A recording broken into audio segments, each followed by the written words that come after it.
بسم اللہ الرحمن الرحیم۔ السلام علیکم ناظرین۔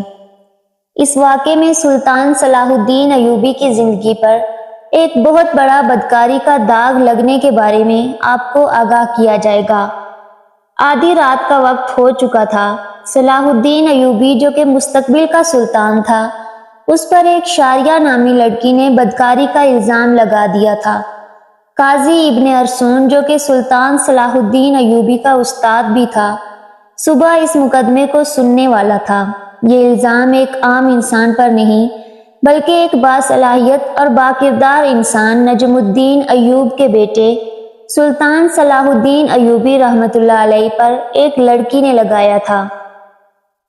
قاضی ابن ارسون بہت پریشان تھا کہ اگر میرے شاگرد پر لگایا گیا الزام سچ ثابت ہو گیا تو میری ساری زندگی کی تعلیم اور دی گئی تربیت پر پانی پھر جائے گا۔ قاضی نے وضو کیا اور جائے نماز پر اللہ کے حضور سجدے میں گر گیا، دعا کرنے لگا، اے میرے مالک، تیرے باکردار اور نیک بندے پر مشکل وقت آ پڑا ہے، تو اس کی اپنی غیبی مدد فرما اور اس کی عزت کی حفاظت فرما۔ بے شک تو ہی عزت دینے والا اور تو ہی ذلت دینے والا ہے۔ میرا دل نہیں مانتا کہ سلطان صلاح الدین ایوبی کسی کی طرف بری نظر بھی اٹھا کر دیکھیں، لیکن دوسری طرف شاریہ نامی لڑکی پورے وثوق سے سلطان صلاح الدین ایوبی پر اتنا بڑا الزام لگا رہی ہے۔ محترم ناظرین، یہ واقعہ کچھ اس طرح ہے کہ جب سلطان نور الدین زنگی اپنی سلطنت پر قائم و دائم تھے تو سلطان صلاح الدین ایوبی پر ایک شاریہ نامی لڑکی نے الزام لگایا کہ سلطان صلاح الدین ایوبی اس سے اکیلا پا کر اس کے ساتھ زبردستی کرنے کی کوشش کر رہے تھے۔ تمام لوگ حیران تھے کہ سلطان اس طرح کا کام کر سکتا ہے کیا؟ کسی کو یقین نہیں تھا۔ کوئی کچھ بات کرتا اور کوئی کچھ بات کرتا۔ اگلی صبح سلطان نور الدین زنگی کی موجودگی میں قاضی ابن ارسون نے یہ مقدمہ سنانا تھا اور صلاح الدین ایوبی پر فرد جرم عائد ہونے کے بعد سزا سنائی جانی تھی۔ صلاح الدین ایوبی رات کو ساری رات بخار میں تڑپتا رہا اور اللہ سے دعا کرتا رہا، اے میرے مالک، تو ہی میری مدد فرما، تو ہی بہتر جانتا ہے، تو ہی سب سے سچا ہے، بے شک میری مدد کرنے والا صرف تو ہی ہے۔ صبح کا وقت ہوا۔ سلطان صلاح الدین ایوبی کا بخار بہت زیادہ تھا۔ صلاح الدین نے وضو کیا اور نماز کے لیے کھڑے ہو گئے۔ نماز ختم کرنے کے بعد اللہ کے حضور سجدے میں گر کر دعا مانگی اور کہا، اے میرے مالک، تو ہی میری عزت رکھنا۔ وہ دن نجم الدین ایوب خاندان کے لیے بہت ہی عجیب دن تھا۔ لوگ بڑی بےتابی سے اس لمحے کا انتظار کر رہے تھے کہ جب سلطان نور الدین زنگی کی موجودگی میں قاضی ابن ارسون اس مقدمے کو سنیں گے اور سلطان صلاح الدین ایوبی کے ساتھ کیا ہونے والا ہے، کیونکہ اس وقت بھی کچھ لوگ نور الدین زنگی کے خلاف تھے جبکہ کچھ لوگ نور الدین زنگی کے ساتھ تھے، اس لیے لوگوں کے ذہن میں مختلف سوالات تھے۔ سورج طلوع ہو چکا تھا۔ سلطان نور الدین زنگی اپنے دربار میں آ چکا تھا اور اس کے بائیں جانب قاضی ابن ارسون کا تخت تھا اور نیچے صلاح الدین ایوبی ہاتھ باندھے کھڑا تھا۔ تھوڑی دیر کے بعد قاضی نے فرد جرم پڑھ کر سنایا اور فرد جرم پڑھنے کے بعد قاضی سلطان صلاح الدین ایوبی سے مخاطب ہوا اور کہا کہ تمہیں اپنی صفائی میں بولنے کا پورا حق ہے۔ قاضی کی بات ختم ہوتے ہی سلطان صلاح الدین ایوبی رحمۃ اللہ علیہ نے قاضی سے مخاطب ہوتے ہوئے کہا کہ قاضی صاحب، جس لڑکی کو میں نے دیکھا تک نہیں، اس کے ساتھ کچھ برا کرنے کے بارے میں سوچ بھی کیسے سکتا ہوں؟ یہ سنتے ہی قاضی صاحب نے حکم دیا کہ شاریہ نامی لڑکی کو حاضر کیا جائے۔ جب وہ لڑکی دربار میں حاضر ہوئی تو لوگوں کی حیرت کی انتہا نہ رہی، کیونکہ اس لڑکی کا سارا جسم ڈھانپا ہوا تھا اور صرف آنکھیں، وہ بھی بڑی مشکل سے دکھائی دے رہی تھی۔ صلاح الدین سمجھ نہیں پا رہا تھا کہ جس لڑکی کو میں نے دیکھا تک نہیں اور وہ مجھ پر اتنا گھناؤنا الزام کیوں لگا رہی ہے، مجھ سے آخر ایسی کون سی غلطی سرزد ہوئی جو اس لڑکی نے مجھ پر اتنا بڑا الزام لگا دیا۔ قاضی ارسون شاریہ نامی لڑکی سے مخاطب ہوا اور پوچھا، بتاؤ صلاح الدین ایوبی نے تمہارے ساتھ کیا کیا؟ تو اس لڑکی نے کہا کہ میں اپنا بیان پہلے دے چکی ہوں، مزید ایسی باتیں کر کے میں اپنی مزید عزت خوار نہیں کروا سکتی۔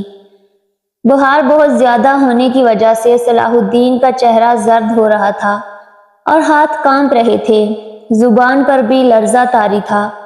دیکھ کر مجمع کو یہ لگ رہا تھا کہ صلاح الدین ایوبی بے قصور نہیں ہے۔ سلطان نور الدین زنگی بڑے غور سے یہ سارا منظر دیکھ رہا تھا۔ پورے دربار میں سناٹا چھایا ہوا تھا۔ لوگ بڑے غور سے صلاح الدین ایوبی اور اس لڑکی کی باتوں کو سن رہے تھے۔ صلاح الدین ایوبی نے اس لڑکی سے کہا، کیا تمہیں اپنے رب سے ڈر نہیں لگتا کہ تم ایک بے قصور انسان پر اتنا بڑا الزام لگا رہی ہو؟ لوگ سمجھ رہے تھے کہ سلطان نور الدین زنگی کا بھتیجا ہونے کی وجہ سے صلاح الدین ایوبی اگر مجرم قرار بھی دیا گیا تو سزا سے بچ جائے گا۔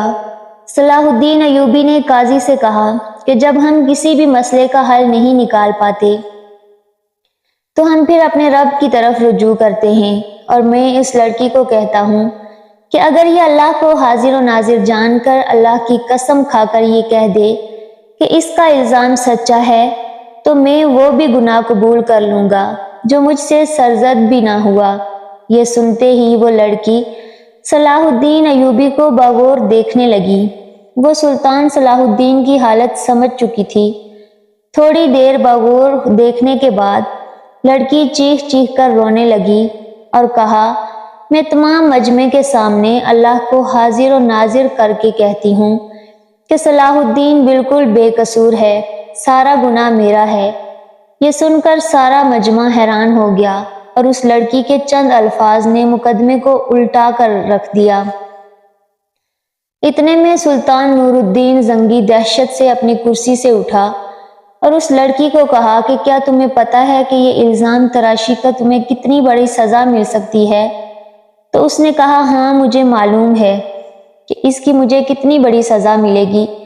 اس کے بعد قاضی نے شاریہ سے کہا کہ آخر ایسی کیا وجہ تھی کہ تم نے صلاح الدین ایوبی پر اتنا گھناؤنا الزام لگایا؟